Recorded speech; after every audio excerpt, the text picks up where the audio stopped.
All right, let's continue then to bring you more reaction to the budget speech delivered earlier on by the Finance Minister, Enoch Godongwana. Matshidiso Lencoasa is a budget analyst at Section 27 and member of the Budget Justice Coalition, joining us live this evening.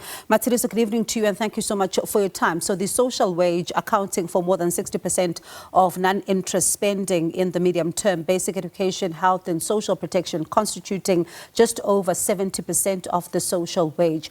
It's one thing to speak about the resources being allocated, but is the money being spent on the right things?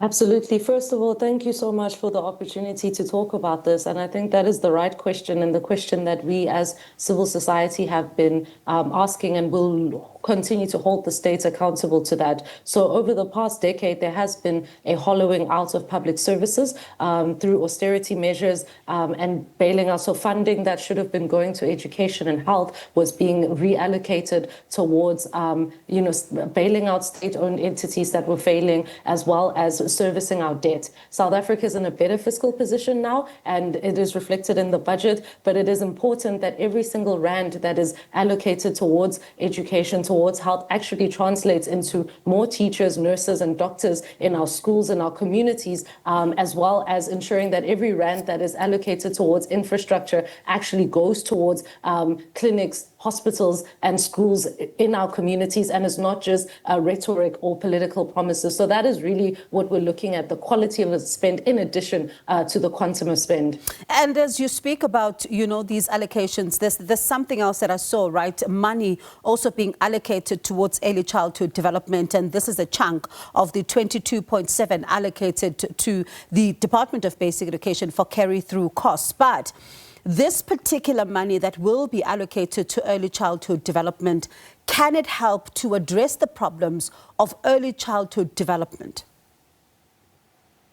Well, absolutely. I think early childhood development, ECD, is one of the topical areas in our country. I think that we have finally realized the importance of early childhood development, and we need to make sure that every rand that is allocated actually translates into a better life for children, right? Especially those under age 5. And so what we have seen is that over the past decade, again, early childhood development wasn't very well resourced or invested in, and we see that in the state of ECD centers across our country, in our communities, right? But now, what we have had, so last year we had what was a bailout to ECD, the biggest allocation towards early childhood development, which was welcomed by the sector and civil society. But what we did caution is that one budget isn't going to be enough to address this. We need to make sure that every single year we are investing and progressively realizing, even though, the right to basic education is immediately realizable,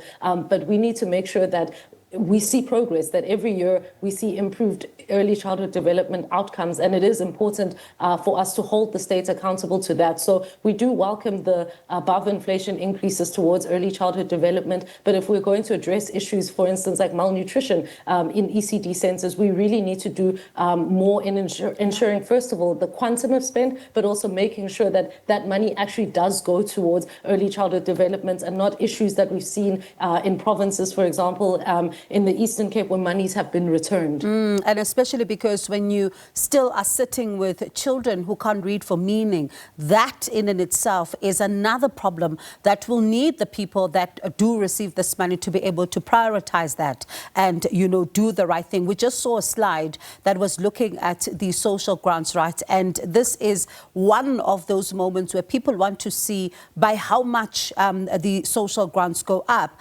How far does this go in terms of providing security for some of the households that would be struggling right now? Sure. So inflationary increases towards social grants are generally welcomed, but if we are being honest about the state of poverty in our country, and if we are to address this triple challenge that government refers to, that the finance minister refers to, of poverty, inequality and unemployment, we really need to do more. It is unfortunate that we have an economy that is failing to create meaningful employment and jobs for the majority of people in this country, and as such, many people rely on social grants or some form of social protection measures. But if that is to be the case, then we need high quality and well-resourced social grants, right? And what we have seen, so the child support grant, for instance, a welcomed increase, but we need to do a lot more so that it can meet the upper poverty bound line and actually alleviate or address the poverty and fight poverty in our community. So that's definitely an area that we could do better in. And also the social relief of distress grants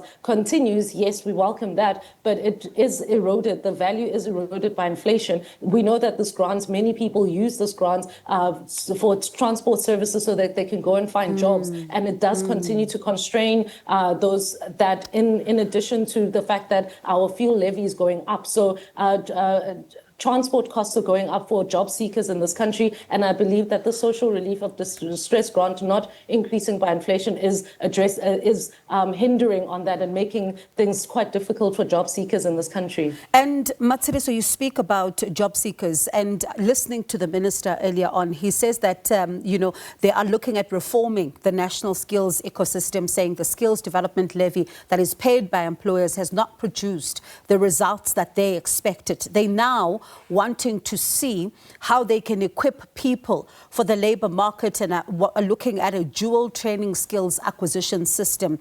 Does this help? Because it's been a problem that has been raised over time to say, how are you addressing the skills issue? How are you making people ready to enter the job market? Yes, so job readiness is definitely an important aspect of, addressing or arresting the unemployment, especially youth unemployment crisis that we face in our country. And so it is welcomed that there are interventions, like government is not throwing money towards something that's not working, but we're addressing how can we reform it in a way that's in the best interest of job seekers who are predominantly, which, unemployment affects us all, but particularly young people in this country, particularly young Black women. And so they welcomed intervention in that regard. But if we're really going to address unemployment, it is more than just reforms that are going to be taken. We really need to be positioning, and our budget needs to be positioning our economy to be able to absorb the millions of young people who are willing and able to serve the communities, our country and our communities. That means we would love to see more opportunities for teaching assistant program, which seems to be downsized in this budget, which is something that is of concern for us. We'd love to see more nurses that are hired, community healthcare workers